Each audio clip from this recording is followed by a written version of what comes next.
I kind of look crappy, but I don't care. I woke up at 2 a.m. and was on an airplane most of the day. It is Monday. Technically it's Tuesday, but hi, I'm here to do my video. I know it's late. I'm sorry. At least I got below the yellow lineup, right?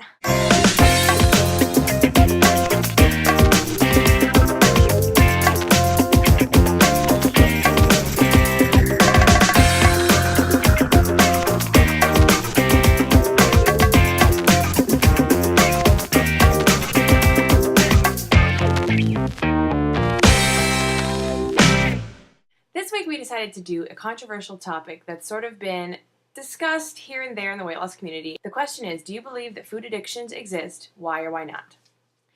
Honestly, I'm going to answer, I don't know. I really thought about this all day today on the airplanes and traveling, and I don't know.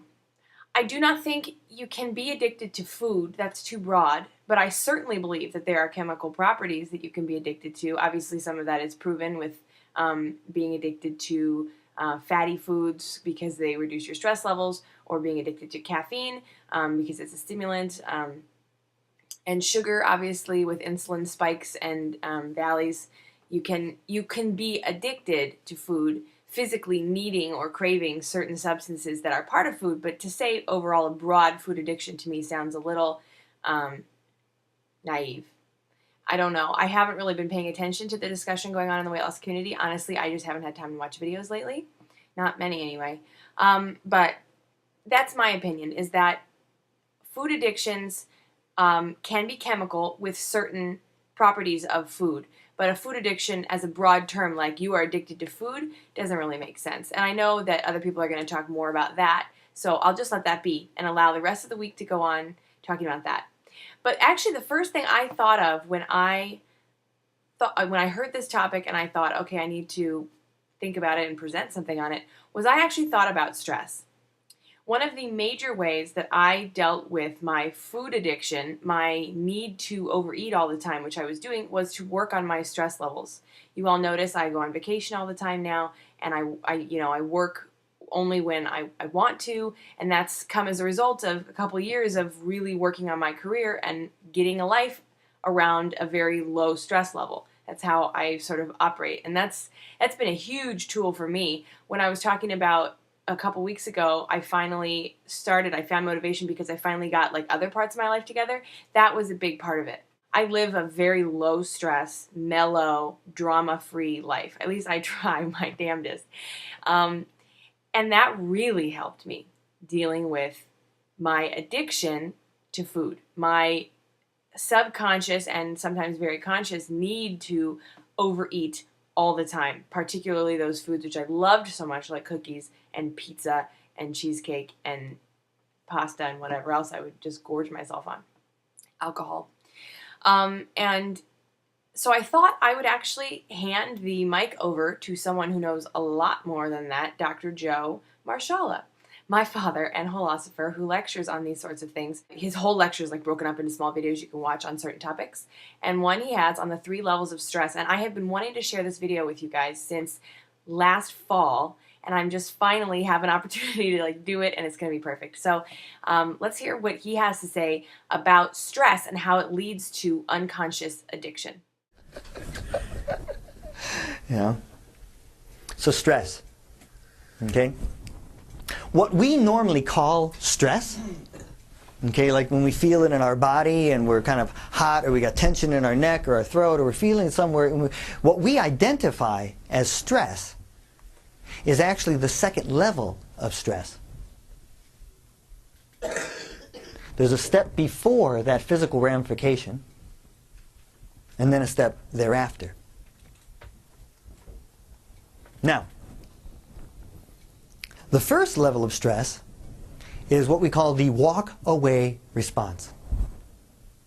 Okay, so let's say you're in the grocery store, you're going down the aisle, you see some couple fighting over there, and you just kind of walk away, right? You can feel that energy, you don't want to be involved in that energy, you can sense it, and it's just like, and it's called the walk-away response. You see animals do it all the time. A dog sitting there and something happens, they just get up and walk away. Deer do it before they're going to have birth. They're trying to find that safe place, and if they just walk away. Now, we were not allowed that level of reality as we were growing up. Your parents are pissed off at you or somebody's mad at you, were you allowed to just walk away? I don't think so. I wasn't. So what happens is that we suppress that level of stress. And then that elevates the level of stress to what is most commonly known as what we call the fight or flight. Now it's not just walk away. Now it's I got to get away from this or I got to make it stop. But would you lose your job if you dealt with it, your boss that way? Probably. Did your teachers allow you to do that? Did your parents allow you to express that? No. So once again, now the second level of stress is being suppressed, which then elevates us to the third level of stress. And the third level of stress is unconsciousness. And unconsciousness is the mother of all addiction and the father of all suicide. After we have suppressed our walk away, after we have suppressed our fight and flight, what do we end up doing? We have to find some virtual way to cope with the amount of stress that is in our bodies, which leads us to these unconscious activities, whether it's alcohol, whether it's drugs, pornography, rageaholic.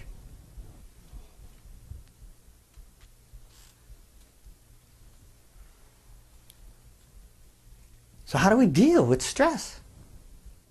I would say that our addiction is food, but that it's an unconscious behavior born of an increased stress level. So in that sense, I think we can be addicted to anything. That's not a very detailed response to the question, but that is my personal opinion. And I think in that definition, food can be an addiction as a result of stress in our lives. Food for thought. Stay tuned tomorrow for Natalie, or I suppose today for Natalie, and I will see you next week.